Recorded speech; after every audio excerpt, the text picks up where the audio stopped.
Les gens qui ont eu plusieurs événements très douloureux dans leur vie, en particulier dans la petite enfance, ont certaines régions de leur cerveau qui ont été sensibilisées à la douleur et qui réagissent de façon excessive par la suite, y compris à l'âge adulte. Lors de la dépression, il y a activation de ces zones-là, au centre du cerveau, dans ce qu'on appelle le cerveau émotionnel. Un cerveau archaïque que nous partageons avec les mammifères et certains reptiles.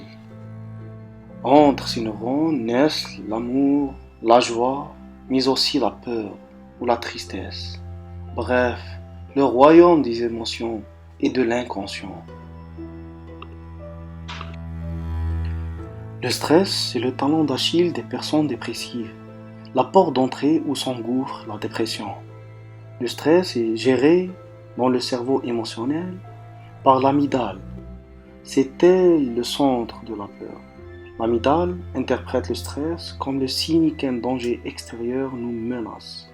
Elle réagit immédiatement en sécrétant des hormones de stress, cortisol et noradrénaline, qui vont accélérer le rythme cardiaque. Objectif, préparer le corps au combat ou à la fuite. Pendant ce temps-là, il se passe quelque chose dans le néocortex, et surtout ici dans le cortex préfrontal. C'est dans cette région que s'élabore la pensée, l'abstraction, le langage, bref, le royaume de la raison et du conscient.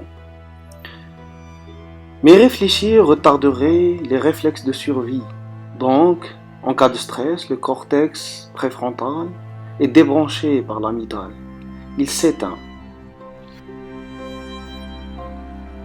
Le cerveau a perdu le contrôle car après plusieurs semaines, l'hippocampe est attaqué par l'amygdale.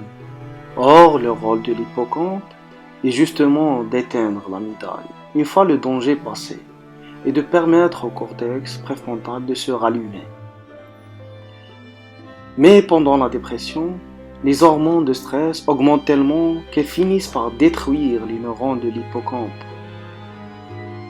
Affaibli, il ne peut plus remplir sa mission et le siège du raisonnement reste éteint.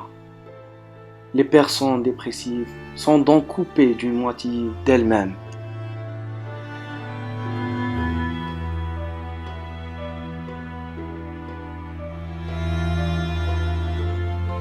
Le problème du traitement de la dépression par la psychanalyse, c'est que comme le montrent les études de neurosciences, la région du cortex cérébral responsable du langage est très sous-activée chez les patients déprimés. Il est donc très difficile d'avoir accès au cerveau en passant par le langage chez les patients déprimés. L'autre solution, ce sont les antidépresseurs.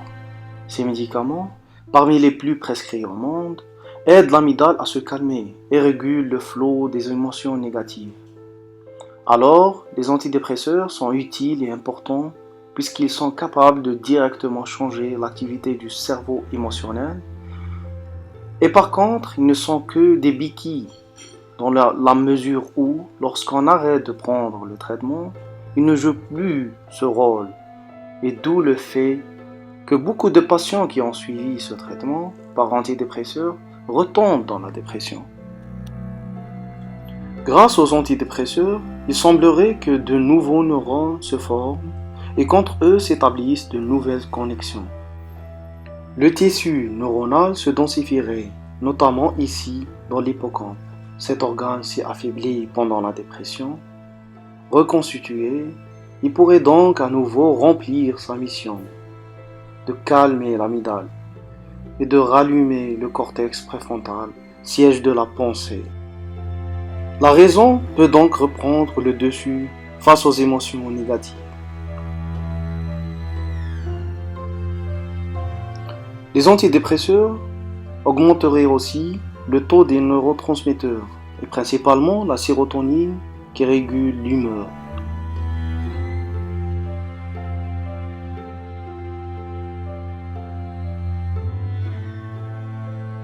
Il y a plein d'approches pour remplacer les antidépresseurs et la psychanalyse. Une des plus simples, c'est l'exercice physique et la pratique spirituelle. Une étude de l'université Duke a montré que 30 minutes d'exercice physique, 3 fois par semaine, avaient un effet exactement identique à celui d'antidépresseurs. Au bout de 4 mois, le même nombre de patients avaient récupéré. Un an plus tard, ceux qui ont été soignés avec un antidépresseur y avaient arrêté.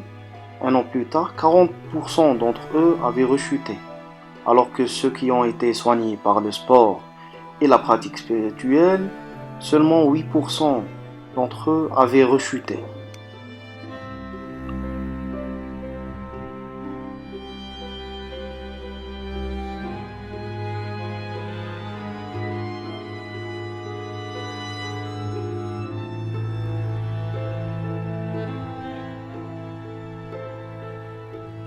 Un matin, la dépression s'était installée dans leur vie. Elles avaient fini par devenir l'ombre d'elles-mêmes,